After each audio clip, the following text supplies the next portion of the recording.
नमस्ते दोस्तों, विज्ञान भैरव तंत्र की इस यात्रा में आपका स्वागत है। आज हम 57वें सूत्र की ओर बढ़ेंगे। 57वें सूत्र में शिव भगवान कहते हैं, तीव्र कामना की मनोदशा में अनुद्विग्न रहो।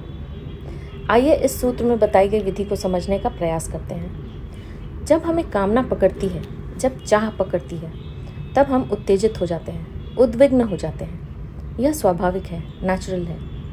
जब चाह पकड़ती है तो मन डोलने लगता है, उसकी सतह पर लहरें उठने लगती हैं। कामना हमें खींचकर कहीं भविष्य में ले जाती है या अतीत हमें कहीं भविष्य में धकाता है। हम उद्विग्न हो जाते हैं, बेचैन हो जाते हैं, एक्साइटेड, रेस्टलेस हो जाते हैं। अब हमारा चैन खो जाता है। चाह बेचैन करती है और यह एक रुग्णता है, सिकनेस है। सूत्र कहता है, तीव्र कामना की मनोदशा में अनुद्विग्न रहो, अनएफेक्टेड रहो, एट ईज रहो।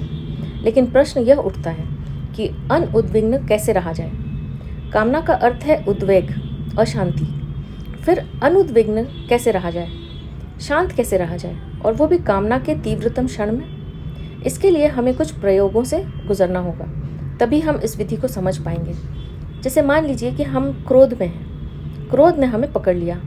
ऐसी स्थिति में हम अस्थायी रूप से पागल हैं, अविष्ट हैं, अवश हैं। We are in a state of temporary madness, possessed, uncontrollable. इस समय हम होश में नहीं हैं। जब भी ऐसी क्रोध की अवस्था हमें घेरे तो अचानक स्मरण करना है कि हमें अनुद्विग्न रहना है। जैसे उतारते हैं हम कपड़े, उसी तरह इस क्रोध को उतार देना है। क्रोध तो रहेगा, लेकिन अब हमारे भीतर एक बिंदु है जो अनुद्विग्न है, शांत है। हमें यह पता होगा कि क्रोध हमसे दूर है, परिधि पर है, बुखार की तरह। वो वहाँ है, परिधि काँप रही है, परिधि अशांत है, और हम अपने उस बिंदु पर हैं। हम इस अशांत परिधि को देख रहे हैं, दृष्टा बन गए हैं। We are centred and we are observing the anger which is in the periphery, far away from us. यदि हम इसके दृष्टा हो सके तो हम अनुद्विग्न रहेंगे, हम उसके साक्षी हो जाएंगे और शांत हो जाएंगे। वह शांत बिंदु ही हमारा मूलभूत मन है, हमारा केंद्र है। केंद्र कभी अशांत नहीं होता, लेकिन हमने उसे कभी देखा नहीं है। जब हमें क्रोध होता है तो हमारा उससे तादात्म्य हो जाता है, कनेक्शन हो जाता है, और तब हम यह भूल जाते हैं कि क्रोध हमसे भिन्न है, कि हम पृथक हैं। हम क्रोध के साथ एक हो जाते हैं और हम उसके द्वारा सक्रिय हो जाते हैं, एक्टिवेट हो जाते हैं और कुछ करने लगते हैं, बोलने लगते हैं। ऐसे में दो चीज़ें संभव हैं। एक, हम क्रोध में किसी के प्रति, क्रोध के विषय के प्रति हिंसात्मक हो सकते हैं, यानी तब हम दूसरे की ओर गति कर गए, केंद्र से बाहर निकल गए। क्रोध ने हमारे और दूसरे के बीच जगह ले ली। यहाँ हम हैं जिसे क्रोध हुआ, फिर बीच में क्रोध है, और वहाँ दूर पर क्रोध का विषय है। क्रोधित अवस्था में हम दो आयामों में यात्रा कर सकते हैं। एक, क्रोध के विषय की तरफ। ऐसा करने से क्रोध का विषय हमारा केंद्र बन जाता है। और दूसरा, हम स्वयं की ओर, अपनी ओर यात्रा करें। हम उस व्यक्ति की तरफ न जाकर जिसने हमें क्रोध करवाया, उस व्यक्ति की तरफ जाएं जो क्रोध अनुभव कर रहा है। हमें विषय की ओर गति न करके विषयी की ओर गति करना है। साधारणतः हम विषय की ओर गति करते हैं, और विषय की ओर बढ़ने से मन का धूल भरा हिस्सा उत्तेजित और अशांत हो जाता है, और हमें अनुभव होता है कि हम अशांत हैं। ऐसे में अगर हम भीतर की ओर मुड़े, अपने केंद्र की ओर मुड़े, तो हम उस धूल वाले हिस्से के साक्षी हो जाएंगे। हम देख सकेंगे कि धूल वाला हिस्सा अशांत है, लेकिन हम शांत हैं। और फिर अशांति भी विलीन हो जाती है, और हम किसी भी इच्छा के साथ इस विधि का प्रयोग कर सकते हैं। हम अपने केंद्र से जितनी दूर निकलते जाते हैं, उतने ही अशांत होते जाते हैं। इसलिए क्रोध के क्षण में इतनी हिंसा होती है, क्योंकि उस समय सारी व्यवस्था छिन्न भिन्न हो जाती है। हम पूरी तरह से अकेंद्रित हो जाते हैं। मगर जब हम केंद्रित होते हैं, तब हम बिल्कुल शांत होते हैं। हर तूफान के बीच में एक केंद्र होता है जो बिल्कुल शांत होता है। वैसे ही क्रोध के तूफान के केंद्र पर, या किसी भी वासना के तूफान के केंद्र पर, ठीक उसके केंद्र पर, मध्य पर कोई तूफान नहीं होता। और कोई भी तूफान शांत केंद्र के बिना नहीं हो सकता। वैसे ही क्रोध भी हमारे उस अंतरस्थ, उस शांत भीतरी केंद्र के बिना नहीं हो सकता जो क्रोध के पार है। यह स्मरण रखना है कि कोई भी चीज़ अपने विपरीत तत्व के बिना नहीं हो सकती।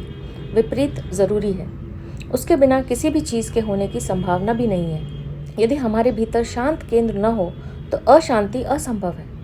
आइए इस बात का निरीक्षण करते हैं। अगर हमारे भीतर कोई परम शांति का केंद्र न होता तो हम कैसे जानते कि हम अशांत हैं। एक तुलना करते हैं जिसके लिए हमें दो बिंदु चाहिए। जैसे जब हम बीमार होते हैं तो हम अनुभव करते हैं कि हम बीमार हैं। बीमारी एक बिंदु है और दूसरा बिंदु है बीमारी के अनुभव करने का, जहाँ परम स्वास्थ्य विराजमान है। सूत्र कहता है, तीव्र कामना की मनोदशा में अनुद्विग्न रहो। यह विधि दमन के पक्ष में नहीं है। यह नहीं कहती कि क्रोध आए तो उसे दबा दो। दमन करने से अशांति दुगनी हो जाएगी।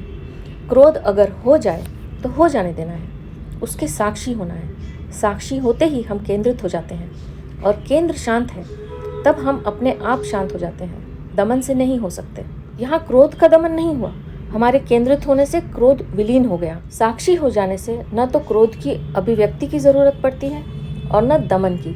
हम दोनों से ही मुक्त हो जाते हैं। अभिव्यक्ति और दमन दोनों ही सरल हैं।